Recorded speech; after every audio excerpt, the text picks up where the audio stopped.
Good evening and welcome to another episode of Late Night with Lenette. I'm Lenette Peterson, your host. Our governor, she's a bit confused when it comes to women's health care. Now, she claims to be an advocate of women's health care. She's for women's health care. However, she doesn't push Planned Parenthood to really invest in women's health care. How can Planned Parenthood claim to be for women's health care when they don't do mammograms? This was mentioned on my show a week ago.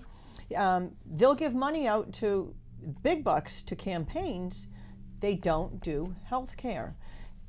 You know, mammograms are one of the most crucial tests. And my phone's not on vibrate. The mammogram is crucial in detecting breast cancer at its earliest stages.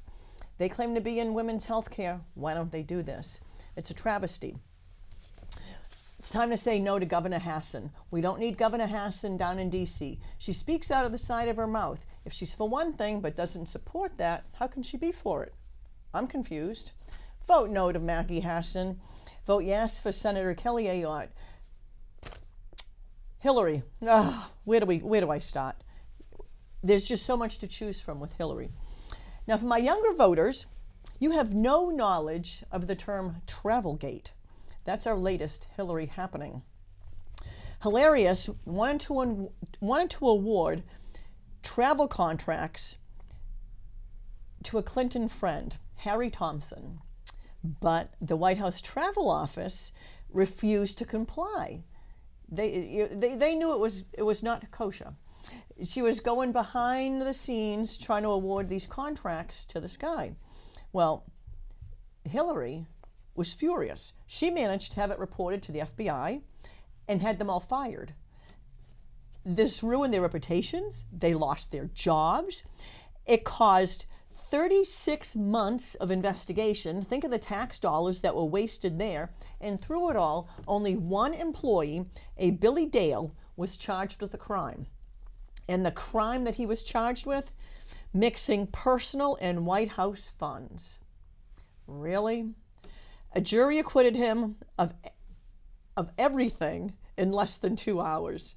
Folks, she is convinced that she is above the law. She can do what she wants, when she wants, to who she wants. It's time to say no to Clinton. Finished. You're done. She shouldn't have higher office at any level. She belongs in prison. And that's my take on Hillary Clinton.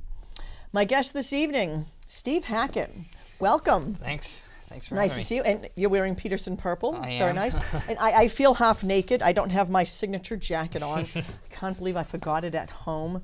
Now, you were a campaign employee south of the border in Massachusetts. I was. For the Republican Party, no less. Yep. Now, to me, that's a contradiction in terms right there. Republican Party of Massachusetts. Yeah. How did you get involved with politics?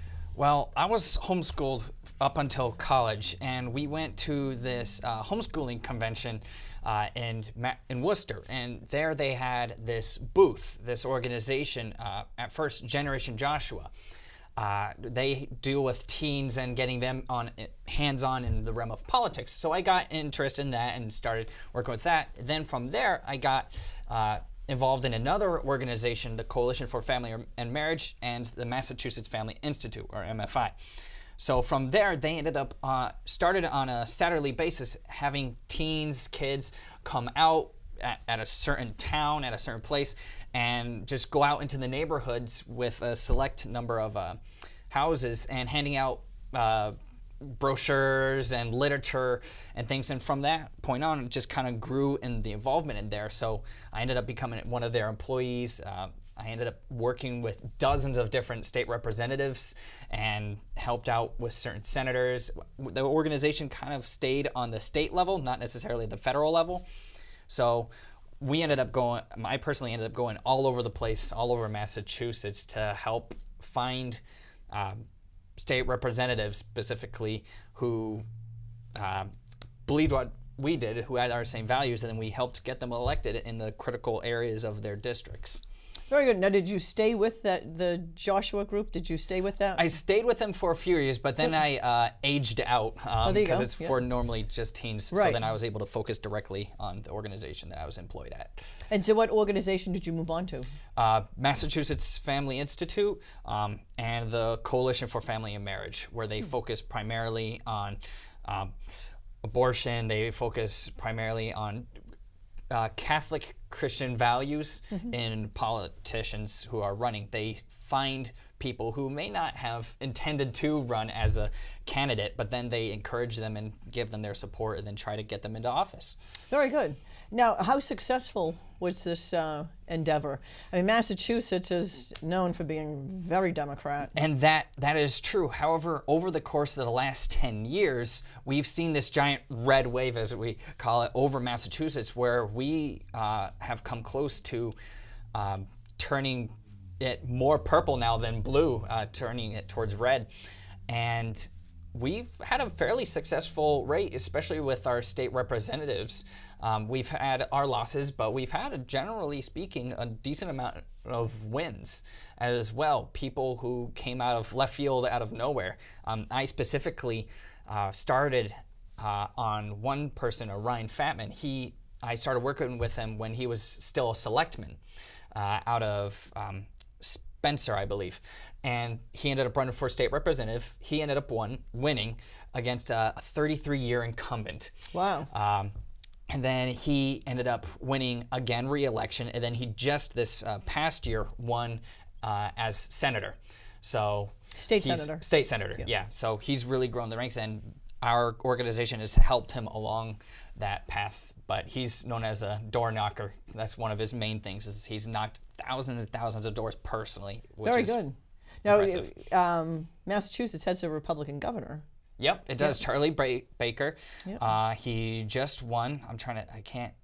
His opponent's name slips my mind, but he was also helped out by the Coalition for Marriage and Family. Yeah, I think a lot of those liberals are moving up to New Hampshire. We're turning more purple, and it's nice that Massachusetts is finally turning purple. Maybe they'll swing a little towards the red. It'd be nice if New Hampshire would get back to a red state. Yeah. Our painful governor is a Democrat. Yeah. Now, so this involved going door to door. Oh yeah, it involved a lot of different things. Primarily door to door. Yep. That is pretty much our primary mode of getting people elected, because the way they put it is that 1 in 100 people, I believe they said, will come out and vote for you if they get letters. 1 in 50 or 25, 50 people will come out if you phone call them, but I believe they said 1 to 2 out of every 5 to 10 people will come to vote for you if they meet the candidate himself, if you go knocking on their doors. So that's what we encourage to do. And pretty much our minimum usually is for the candidate himself to knock on 500 doors a week. Wow. Yeah. It's a lot of doors. It is. It is a lot of walking, got our exercise in. But there's door knocking, there's phone call, there's letter mailing, there's just a ton of different things, fundraisers, events, organizing all those different things, getting endorsements, and there's just a whole lot that goes on in the background and the forefront that goes into an election. Making sure you got your finances right, organizing all your donations and everything too. Now, as a teenager, what was it like going door knocking? It was nerve-wracking at first. It was like you're going on random people's doors, knocking, and just handing them a piece of literature of a person that you feel should be elected. But after the first hour, because usually those Saturdays that I went as a teen, you'd go out, you meet up around 10 o'clock in the morning, and then you leave around 6 in the evening. It's a full day. It's a full day.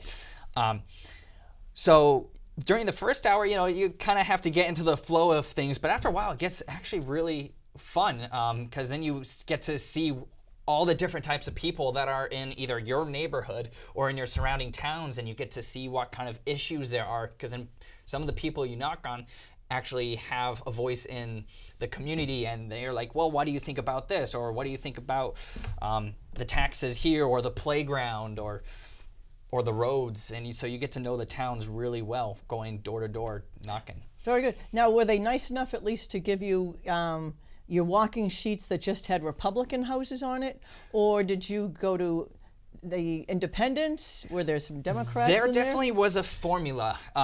There was two things. Lettering system and a numbering system. The lettering system would be like A, B, C, where, okay, how often has this person voted? And then the numeric system was whether they voted for you or against you. So whether or not you were Republican, now if we had a Republican candidate, generally speaking, the Republicans would, but we've had some Democratic people on our lists that have voted consistently Republican as well. And so we'd go knock on their doors. So we had this whole formula going out. So it's like, okay, we're knocking on doors 3, 5, 7, and 55. And so we'd have cars and people driving us to all the different doors. Yeah. So there was definitely a formula, because we wouldn't, with so much time is wasted if you just knock on every single door. Oh, for sure. So. For sure. Now, ever run into any trouble knocking on doors? Both. Yeah, I've had. There are some animals, animal trouble. I've been chased by a few dogs before, but it's also exciting because you're going to get to pet the dogs as well when they're not eating you. But I've only had the door slammed in my face probably no more than 3 times in the 9 years that I'd been working with them. Oh, very good. I probably personally knocked over 56,000 doors probably during my time there. So very nice. I just always keep a bag of dog food in my pocket. I have 2 dogs. That'd be smart. And I always bring the little pieces, so if you toss it in the grass, they're going to have to search for it. It's going to take longer to find it, and it's going to keep them busy. You throw the big dog biscuit, they can see it right away and eat it, and they're still coming back for either more or for you. So yeah, future reference, have a little bag of dog food in your pocket. Duly noted. Now, phone calls. Did you do a lot of phone calling? We did a lot of phone calls. We would try to, depending on if you had a pie chart of what time you wanted to spend in a campaign, most of it, probably half of it, is door knocking. Mm-hmm. And then there's some phone calling where that tends to happen more towards the end of the campaign, towards the primaries and the generals, when you're just trying to get people, either the polling and to remind them, is like, go out and vote, because that's when it really hits the road, is when you find out people in the communities that like, well, I can't get a ride. It's like, okay, well, we get cars. Well, we are going to go out and vote, but blah, blah, blah. But it's really helpful to remind people, even though they get annoyed. It's like, this is the 8th phone call I've had about this. It's like, oh, sorry, we're just trying to remind you. Yeah. And the Hampshire primary comes to mind with all the phone calls. Yeah. Yes, we were getting at least probably 5 or 6 an evening.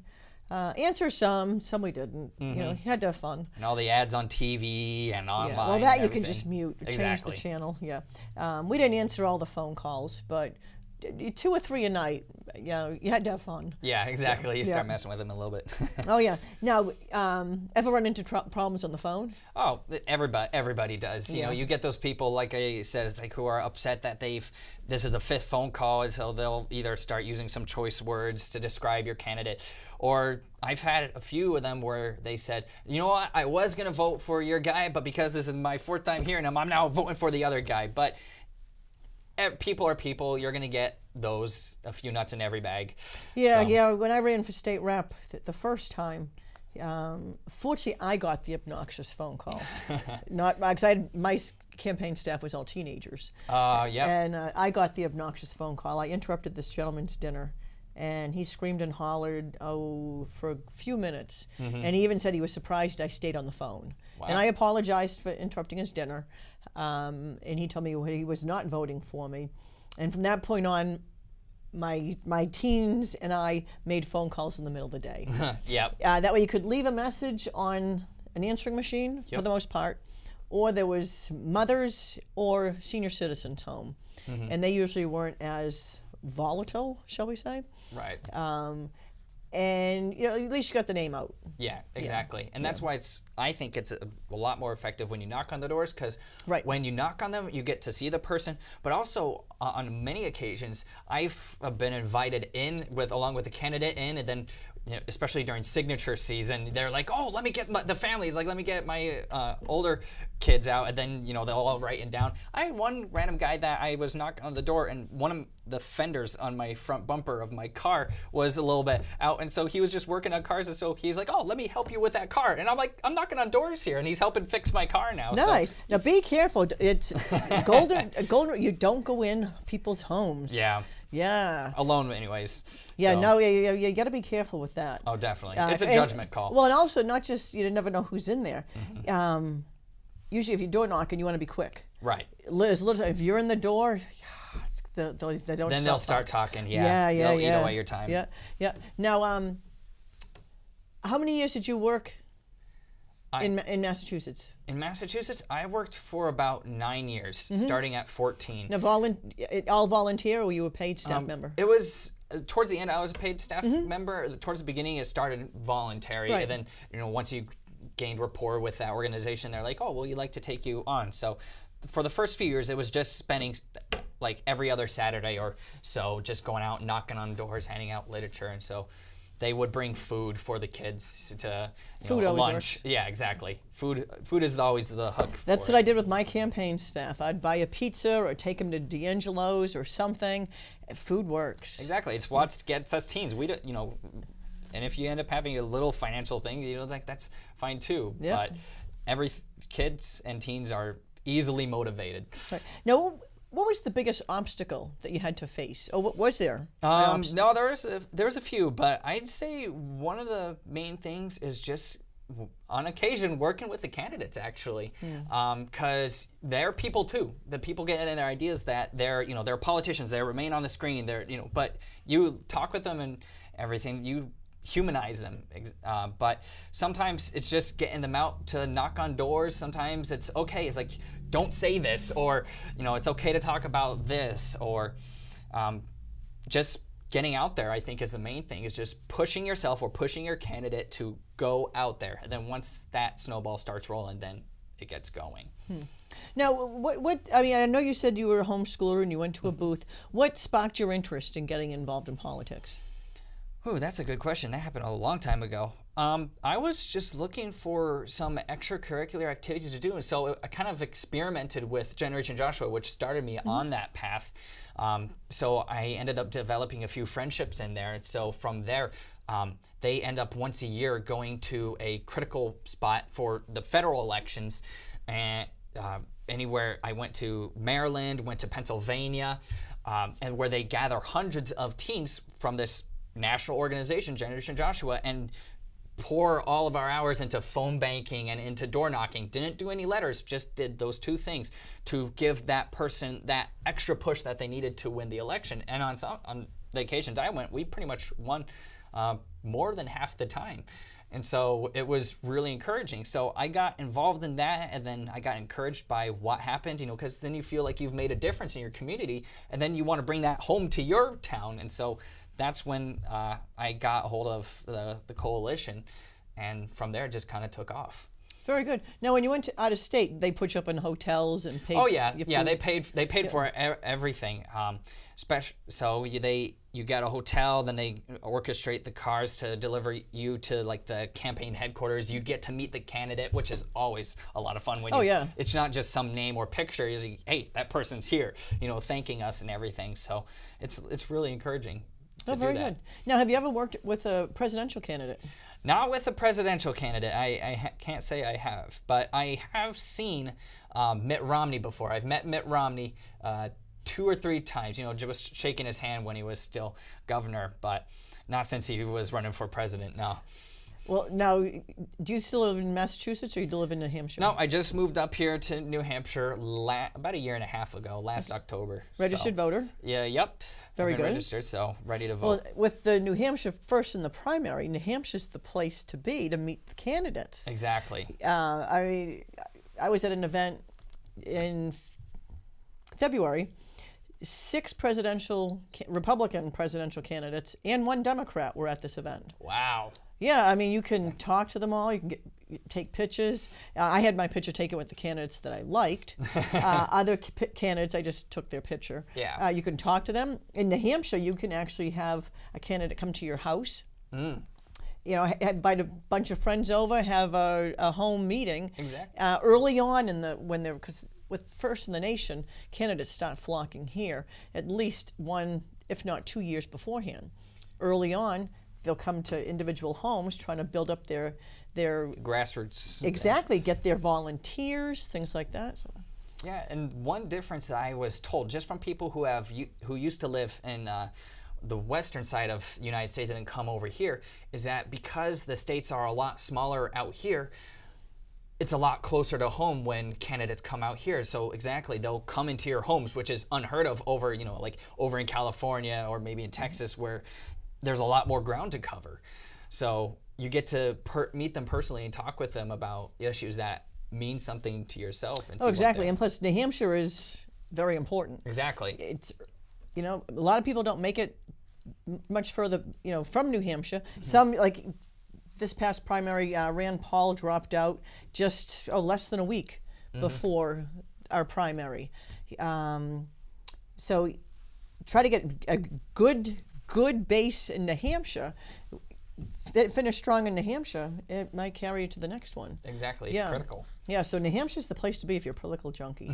Get out and meet the candidates and get pictures taken. A friend of mine takes all her junk mail to all the events and gets them to sign their own junk, their political pollution, I call it. That's interesting. Yeah, she brings all the flyers and she has them sign the flyers. Those are her souvenirs from the presidential election primaries up here in New Hampshire. Oh, that's cool. Yeah, she had plenty of fodder to bring around. I was with her the one event I went to in February, the First in the Nation event that New Hampshire GOP put on.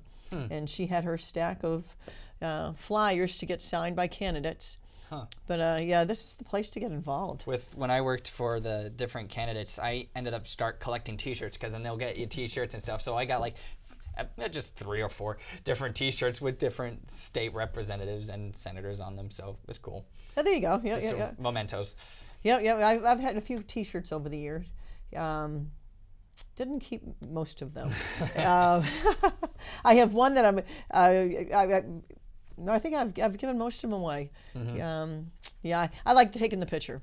Yeah. I'll get the picture. And if I like the candidate, my picture with them, and then post it on Facebook. So friends around the country are jealous. They like who I got to meet. Have you ever thought of running for office yourself? I have actually been encouraged on occasion to run for usually something low level, like a committee or selectman in my town, but not necessarily because I